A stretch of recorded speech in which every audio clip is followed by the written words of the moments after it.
It doesn't matter, do you have ocean or not, your soldiers will fight. Mr. President, would you be willing to visit Ukraine, the Kyiv or Odessa, which is known to be a 30-year-old Black Sea? It was my question. I'm sorry. I don't want to talk about Odessa. Let's not talk about Odessa. I want to talk about making a deal, getting peace. We don't have to talk about Odessa, but a lot of cities have been destroyed. A lot of cities that are not recognizable. There's not a building standing. No, And a lot of you things have to come, you have to come and to look. No. We have very good cities. Yes, a lot of things have been destroyed, but mostly cities alive, and people work, and children go to school. Sometimes it's very difficult, sometimes closer to front line. Children have to go to underground schools or online, but we live. Ukraine is fighting and Ukraine lives. This is very important. And maybe it's Putin is sharing this information that he destroyed us. No, he lost 700,000 people, 700,000 soldiers. He lost everything. Yes. Mr. President, one more. I mentioned Please, go ahead. When did you last speak with President Putin? And what did he say that? A couple of days ago. And what did he tell you that gave you the assurance that he wanted peace? Well, that's what I do. My whole life is deals. I know pretty good. And I've known him for a long time. I've dealt with him for a long time. He had to suffer through the Russia hoax. You know, Russia was a hoax. It was all Biden. It was nothing to do with him. So he had to suffer through that, and he was able to do that. I think that he wants to make a deal, and he'd like to see it end. That's all I do. That's what I do. My whole life, that's what I do, is make deals. And I'm in the middle of a mess, because this is a real mess. It's a very dangerous one. If this doesn't get solved now, it's not going to get solved for a long time. So I hope we're going to get it solved. In the back, please. Thank you, Mr. President. Prime Minister Starmer claims repeatedly that his government believes in free speech and is not engaged in censorship. But his country's government arrests people for memes and thought crimes, and even more worse than just pressuring American companies to censor Americans on his behalf. How can he be a reliable, trustworthy partner when he says things that are demonstrably false on such an important topic? Well, we actually spoke to him about that yesterday, and we thought they took it very, very much too far. JD was very strong on it. So was I. So was Marco. And we've been speaking to him about it. Marco, would you like to say something about it? Yeah, we have concerns, obviously, with the conduct of those, particularly as it impacts Americans. And there's real concern that American speech, which is online, could fall into the hands of British or any country's jurisdiction. And so this is a point the Vice President made in Munich, and I think it's a very compelling one that what unites us with Europe, as much as anything else, is these shared values, and one of them being free speech. And so if Americans are threatened by it, we're going to need to take action in that regard. It's actually a very important question. We spoke about this in detail with the Prime Minister and the Foreign Secretary and others at lunch yesterday, and I know that Secretary of Commerce Lutnick followed up in private meetings last night. This is really important. We believe Americans have the right to speak their mind, even if we in this room disagree with them. They have the right to speak their mind in the public square, which is often online these days. And we're going to defend that right as it pertains to American companies and American citizens vigorously if we have to. I do think that under the President's leadership, we're going to find common ground with our friends in the UK on this question, but it remains to be seen. The principle that will guide us is we believe in free speech in this country, and we'll fight for it for American citizens. Mr. President, on the deal, is there any other oil and gas component to the deal? Is it all critical? A little bit, we'll see. On LNG? But we're not really looking for that so much. We got a lot. We have more than anybody in the world, by far. So no, we're not talking about it too much, but a little bit. I think it affects also, but for the most part, no. And sir, is there any agreement from Ukraine to purchase U.S. LNG as part of the deal?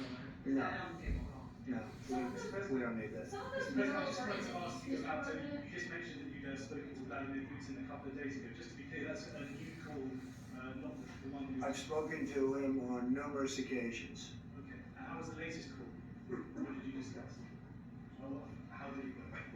Are you serious with that question? It went well. I think we're going to have a deal. On the minerals deal, Mr. President, some of those minerals are in the east of Ukraine, not far from the front lines and in areas that Russia has occupied. Will you direct President Putin to withdraw his forces from those areas if there's U.S. interest? Well, we'll take a look at the time. We have a lot of area, it's a very big area we're talking about, so we'll take a look. I'll study that and I'll see. And who would protect those minerals if they are U.S. interests? Would that be Ukrainian They'll be forces? protected. The agreement will protect them. U.S. The forces? agreement, yeah, we're signing an agreement. Right, but what if Russia tries to invade or there's Russian aggression in those spots? I just told you, I don't think that's gonna happen. And if that were gonna happen, I wouldn't make a deal. If I thought that was gonna happen, I wouldn't make a deal. Some people have wondered You know, why. they ought to focus on CNN on survival, not asking me these ridiculous Why questions. the confidence that multiple- Focus on surviving, because CNN's got such low ratings, I don't think they're gonna survive. Let's go. Please, Since I already mentioned Poland. Poland was under Russian control for decades after the Second World War. When I was a kid, I looked at the United States not only as a most powerful country, Right. richest country in the world, the country that has great music, great movies, great muscle cars, but also as a force for good. And now I'm talking with my friends in Poland, and they are worried that you align yourself too much with it. What's your message for them? Well, if I didn't align myself with both of them, you'd never have a deal. You want me to say, really terrible things about Putin and then say, hi Vladimir, how are we doing on the deal? It doesn't work that way. I'm not aligned with Putin. I'm not aligned with anybody. I'm aligned with the United States of America and for the good of the world. I'm aligned with the world and I want to get this thing over with. You see the hatred he's got for Putin. It's very tough for me to make a deal with that kind of hate. He's got tremendous hatred. And I understand that, but I can tell you the other side isn't exactly in love with, you know, him either. So it's not a question of alignment. I'm aligned with the world. I want to get the thing set. I'm aligned with Europe. I want to see if we can get this thing done. You want me to be tough? I can be tougher than any human being you've ever seen. I'd be so tough. But you're never gonna get a deal that way, so that's the way it goes. All right, one more question. Hey, I would respond to this. So look, for 4 years in the United States of America, we had a president who stood up at press conferences and talked tough about Vladimir Putin, and then Putin invaded Ukraine and destroyed a significant chunk of the country. The path to peace and the path to prosperity is maybe engaging in diplomacy. We tried the pathway of Joe Biden of thumping our chest and pretending that the President of the United States' words mattered more than the President of the United States' actions. What makes America a good country is America engaging in diplomacy. That's what President Trump is doing. Can I ask you? Sure. Yeah? Yeah. Okay. So he occupied our parts, big parts of Ukraine, parts of East and Crimea. So he occupied it on 2014. So during a lot of years, so I'm not speaking about just Biden, but those time was Obama, then President Obama, then President Trump, then President Biden, now President Trump, and God bless, now President Trump will stop him. But during 2014, nobody stopped him. He just occupied and took. He killed people, you know, what they contact. 2015. 2014. 2014 and 2015. 2014? Yeah. So I was not here. yeah, but That's exactly right. Yes, but during 2014 till 2022, yeah, the situation the same. That people have been dying on the contact line. Nobody stopped him. You know that we had conversations with him, a lot of conversation, my bilateral conversation, and we signed with him, me, like a new president. In 2019, I signed with him the deal. I signed with him, Macron and Merkel, we signed ceasefire. Ceasefire. All of them told me that he will never go. We signed with him with gas contract. Gas contract. Yes, but after that, he broke the ceasefire. He killed our people and he didn't exchange prisoners. We signed the exchange of prisoners, but he didn't do it. What kind of diplomacy, JD, you are speaking about? What do you mean? I'm talking about the kind of diplomacy that's going to end the destruction of your country. Yes, but if you Mr. President, with respect, I think it's disrespectful for you to come to the Oval Office and try to litigate this in front of the American media. Right now, you guys are going around and forcing conscripts to the front lines because you have manpower problems. You should be thanking the president for Have trying you to ever bring an been- end to this Have you conflict. ever been to Ukraine that you see what problems we have? I have been to. Come once. I've actually watched and seen the stories, and I know what happens is you bring them on a propaganda tour, Mr. President. Do you disagree that you've had problems bringing people into your military? Yeah, And do you think that it's I will respectful answer. to come to the Oval Office I of the will United answer. States of America and attack the administration that is trying to prevent the destruction of your country? A lot of questions. Let's start from the beginning. Sure. First of all, during the war, everybody has problems. Even you, but you have nice ocean and don't feel now, but you will feel it in the future. God bless. You don't know that. God bless. You don't God know bless. that. You will not You have gotta- a war. Don't tell us what we're gonna feel. We're trying to solve a problem. Don't tell us what we're gonna feel. I'm not telling you. Because I'm you're in answering no on position to this question. dictate that. That's exactly what I'm not You're in dictating. no position to dictate what we're gonna feel. You We're will- gonna feel very You will good. feel influence. We're gonna feel very I'm good and telling very you, strong. You will feel influence. You're right now not in a very good position. You've allowed From the yourself very- to be in a from very the bad very position, beginning and of he the happens war. to be right about From it. the very beginning of the war. You're not in a Mr. good Brown, position. I You don't have the was- cards right now.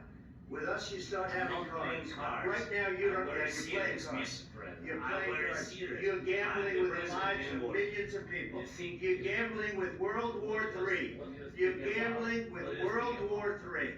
And what you're doing is very disrespectful to the country, this country. I'm That's with back to you. respect to you. Far more than a lot of people said I'm very they respect. should have. Have you said thank you once this A lot entire of meeting? times. No, in this Even entire today. meeting, have you said thank you? Even today. You went to Pennsylvania and campaigned for the opposition in October. Offer some words of appreciation for the United States of America and the president who's trying to save your country. Please, you think that if you will speak very loudly about the war, you He's can. not speaking loudly. He's not Yeah. speaking loudly. Your country's in big trouble. Can Wait I a minute, answer? no, Can you've I done a lot answer? of talking. Your country is in big trouble. I know. You're not I winning. know. You're not winning this. You have a damn good chance of We are coming out staying- okay because of Mr. us. President, we are staying in our country, staying strong from the very beginning of the war. We've been alone, and we are thankful. I said thanks. You haven't in been this alone. cabinet. You and haven't not been only in allowed. this We cabinet. gave you, I through this said thank stupid you. president, $350 billion. You voted We gave for you your military president. equipment, You and you voted men for are your brave, president. but they had to use our military. What about West? If you didn't have You our invited military me- equipment, You invited if me you to didn't speak. have our military equipment, this war would have been over in 2 weeks. In 3 okay? days, I heard it from Putin. In 3 days, this is something Maybe new. less. In 2 weeks, of course, yes. It's gonna be a very hard thing to do business like this, I And tell you. just say thank you. I said a lot of times, Accept that there, thank you accept to that- American people. accept that there are disagreements, and let's go litigate those disagreements rather than trying to fight it out in the American media when you're wrong. We know that you're wrong. But you see, I think it's good for the American people to see what's going on. I understand, sir. I think it's I very understand. important, that's why I kept this going so long. You have to be thankful. You don't have the I'm cards. thankful. You're buried there, your people are dying, tell you, you're Nikki, running low I on know. soldiers, Don't- listen. don't You're please, running Mr. low President. on soldiers. It would be a damn good thing, Mr. and then President. then you tell us, I don't want a ceasefire, I don't want a ceasefire, I wanna go, and I want this, look, if you could get a ceasefire right now, I tell you, you take it, so the bullets stop flying and your men stop getting killed. Of course, we want to stop the war. But you're I saying you said- don't want a But I ceasefire? said to you. I want a With ceasefire, guarantees. because you'll get a ceasefire faster than an agreement. Ask our people about ceasefire, what they think. That wasn't Doesn't with matter for me, you what- that what wasn't is- with me. It That was wasn't with you. a guy named Biden, who was not a smart person. This That is was your, with, this that was is with your Obama. president. It was your president. Excuse me, that was with Obama, who gave you sheets, and I gave you javelins. Yes. I gave you the javelins to take out all those tanks. Obama gave you sheets. In fact, the statement is, Obama gave sheets and Trump gave javelins.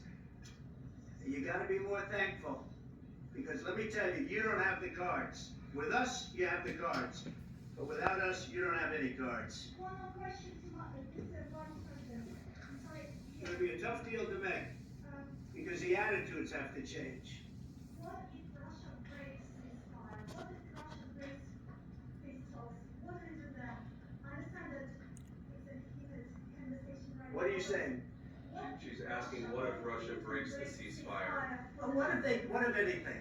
What if a bomb drops on your head right now? But they have Okay? broken What if they ceasefire. break it?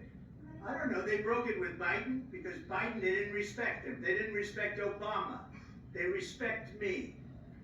Let me tell you, Putin went through a hell of a lot with me. He went through a phony witch hunt where they used him and Russia. Russia. You ever hear of that deal? That was a phony Hunter Biden, Joe Biden scam. Hillary Clinton, Shifty Adam Schiff. It was a Democrat scam. And he had to go through that. And he did go through it. We didn't end up in a war. And he went through it. He was accused of all that stuff. He had nothing to do with it. It came out of Hunter Biden's bathroom. It came out of Hunter Biden's bedroom. It was disgusting. And then they said, oh, the laptop from hell was made by Russia. The 51 agents. The whole thing was a scam. And he had to put up with that. He was being accused of all that stuff. All I can say is this. He might have broken deals with Obama and Bush, and he might have broken them with Biden. He did, maybe he didn't. I don't know what happened, but he didn't break them with me. He wants to make a deal. I don't know if he can make a deal. The problem is, I've empowered you to be a tough guy, and I don't think you'd be a tough guy without the United States. And your people are very brave, but you're either going to make a deal or we're out. And if we're out, you'll fight it out. I don't think it's going to be pretty, but you'll fight it out. But you don't have the cards. But once we sign that deal, you're in a much better position. But you're not acting at all thankful. And that's not a nice thing. I'll be honest, that's not a nice thing. All right, I think we've seen enough. What do you think? This is going to be great television, I will say that. We'll see what we can do about it.